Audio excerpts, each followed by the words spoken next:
lebah serangga kecil yang kompleks. Pada usia sekitar 20 hingga 40 hari, lebah ratu bakal kawin dengan sekitar 10 hingga 20 lebah sekaligus. Oke, nggak sekaligus, tapi ganti-gantian. Sel sperma dari para lebah jantan itu bakal ditampung di organ khusus pada lebah ratu, dan akan digunakan untuk bertelur seumur hidupnya. Ada dua jenis telur yang dihasilkan lebah ratu. Yang pertama, telur yang dibuahi lebah jantan akan menjadi lebah betina alias lebah pekerja. Yang kedua, telur yang tidak dibuahi akan menjadi lebah jantan. Dan lebah ratu dapat memilih telur mana yang akan ia telurkan. Lebah pekerja adalah lebah betina yang tidak memiliki kemampuan reproduksi sempurna seperti lebah ratu. Pada satu koloni, lebah pekerja merupakan populasi terbanyak, sekitar 98%. Pada usia 3 minggu pertamanya, lebah pekerja bertugas dalam sarang. Setelah usia lebih dari 3 minggu, lebah junior naik pangkat jadi lebah senior, yang tugas utamanya mencari nektar untuk diproduksi menjadi madu oleh lebah junior. Lebah ratu.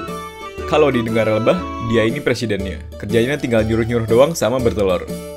Apa sih yang spesial dari lebah ratu ini dibanding lebah betina lainnya? Gak ada. Nah, terus gimana cara lebah betina bisa jadi lebah ratu?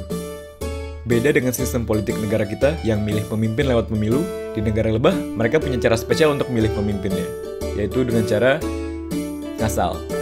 Iya, ngasal. Oke, jadi gini. Ada 3 situasi yang bikin warga negara lebah ini ngerasa perlu punya ratu baru. Yang pertama, rakyat lebah ngerasa ratu yang sekarang sudah tua dan sakit-sakitan. Yang kedua, ratu lebah ngilang, entah kabur, diculik, atau nyasar. Yang ketiga, rakyat lebah pengen merdeka dan punya negara sendiri, sehingga pisah dari koloni yang sekarang. Terus kalau ada kejadian kayak gitu, para lebah pekerja bakal milih telur betina secara random buat dijadiin ratu mereka yang baru. Nah, telur itu lalu dipindahin ke sel khusus yang emang udah disiapin buat calon lebah ratu. Nah, di sini perbedaannya. Larva dari lebah ratu diberi makanan khusus, yaitu royal jelly, sehingga dapat tumbuh dengan cepat dan akhirnya menjadi ratu. Oke, mungkin kamu bertanya-tanya. Terus kalau semua yang kerja itu betina, si lebah jantan pada ngapain? Cuma ada satu fungsi dari hidup lebah jantan, yaitu buat kawin dengan ratu. Asik? Tunggu dulu. Lebah jantan yang berhasil kawin dengan ratu bakal langsung mati setelah selesai kawin. Keras. Kayak yang dibahas tadi, lebah jantan lahir dari telur lebah ratu yang tidak dibuahi oleh lebah jantan.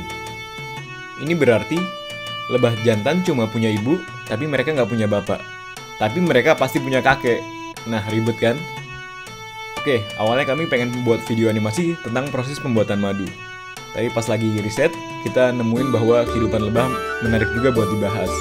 Tapi kedepannya mungkin kami bakal bikin juga animasi proses produksi madu dari si lebah ini. Thanks sudah nonton, jangan lupa like dan subscribe channel kita. Sampai jumpa di animasi selanjutnya. Ciao!